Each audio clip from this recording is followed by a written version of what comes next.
Silikon taruh sini aja deh, mudah-mudahan kedengeran. Oke, assalamualaikum warahmatullahi wabarakatuh. Selamat sore semuanya. Sekarang kebetulan saya lagi piket di kampus, jadi saya akan memberikan materi dari kampus. Oke, untuk yang pertama saya akan kasih untuk manajemen teknik. Nah, di sini di manajemen teknik ini kemarin kita sudah belajar apa itu arti manajemen ya. Bagaimana kita harus memanage sesuatu agar apa yang kita lakukan itu sesuai dan bisa dilakukan secara efektif dan efisien hasilnya. Dan kita sudah belajar bagaimana menjadi seorang manajer yang baik ya. Bagaimana kita mendelegasikan, dan sekarang masih di bidang manajemen, bagaimana agar apa yang setelah kita rencanakan dalam manajemen itu bisa kita realisasikan dengan baik. Oke, jadi bisa dilakukan secara efektif dan efisien. Aduh ngap, saya buka aja deh, nggak bisa napas.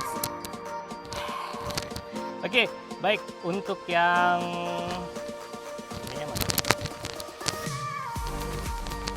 mic-nya mana? Oh, ini dia. Kok jatuh? Ya elah, repot banget.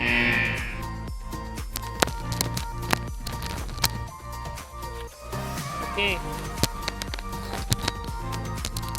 Kalian di sini aja.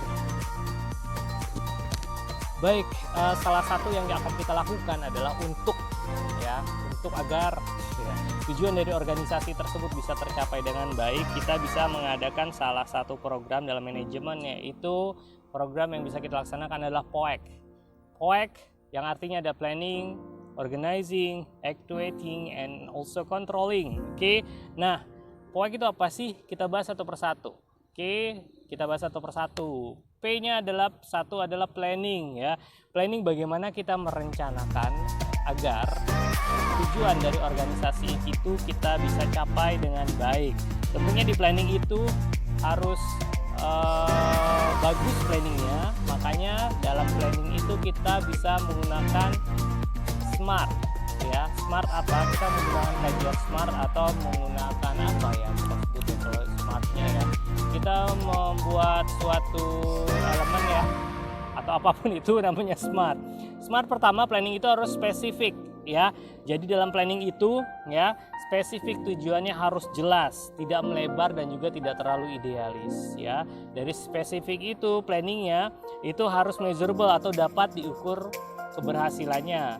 Selain itu harus achievable ya. Achievable artinya planning tersebut bisa dicapai dan juga realistis, yaitu sesuai dengan kemampuan atau sumber daya yang ada, tidak terlalu sulit planningnya, ada tantangan.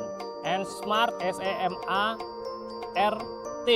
ya, T-nya adalah time, ada waktunya jelas kapan planning itu bisa dicapai.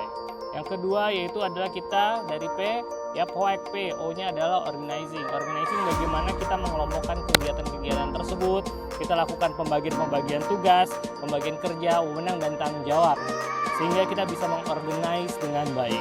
Setelah itu dari organize ya, kita pembagian kerja dan tanggung jawab semakin tinggi ya jabatan kita, maka semakin besar juga tanggung jawab kita. So supaya nggak berat, kita semua bagi rata, bukan bagi rata sih, kita bagi-bagi tugas sehingga apa yang harus kita kerjakan menjadi ringan. Oke, dengan organizing kita ada actuating ya. Actuating adalah bagaimana kita bertindak. SDM sumber daya manusia yang ada di dalam organisasi itu harus bekerja optimal sesuai fungsi, peran dan waktunya sehingga bisa berjalan dengan baik. And also yang terakhir adalah controlling ya. Tentunya semuanya tidak bisa berjalan dengan baik tanpa kita kontrol. Oke, jadi semuanya harus kita kontrol sehingga apa? Manajemen organisasi atau tujuan yang akan kita capai,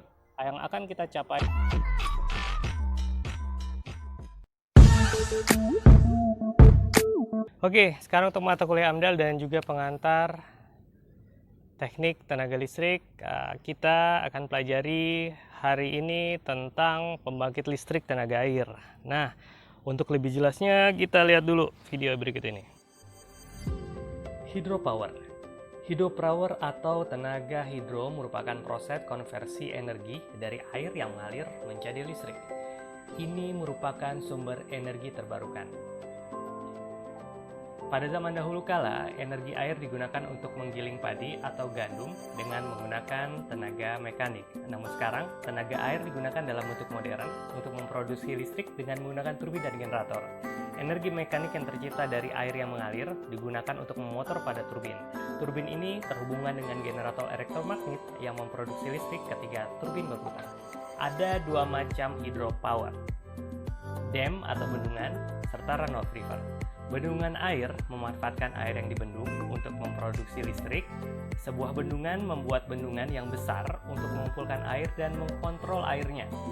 Sudut kemiringan yang didesain pada bendungan menciptakan tenaga gravitasi untuk memutar turbin ketika air dikeluarkan.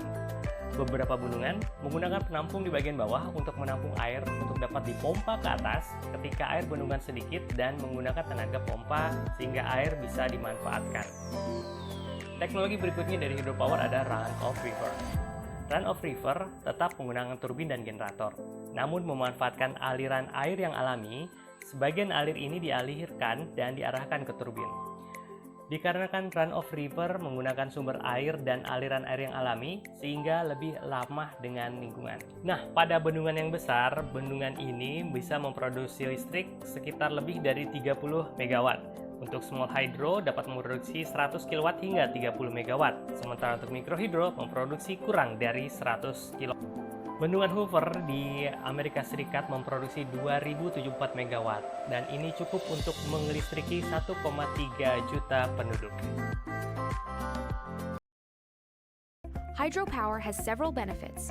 It is a cost-competitive form of electricity, even though the initial building cost can be high.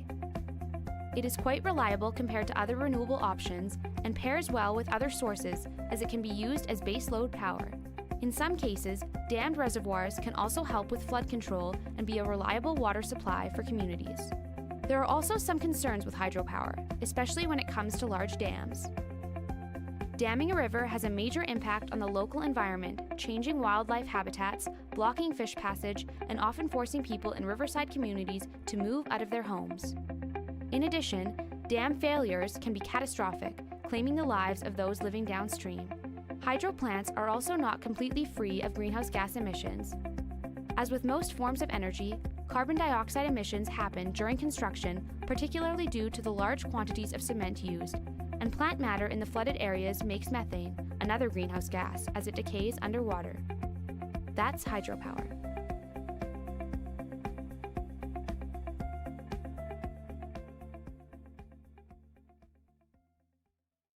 Oke, itulah tadi pembangkit listrik tenaga air atau PLTA. Untuk AMDAL, silakan untuk menuliskan apa saja yang akan terjadi atau dampak yang terjadi akibat pembangunan dari pembangkit listrik tenaga air. Silahkan ditulis langsung aja ke tim, semuanya dimasukkan tugas-tugasnya.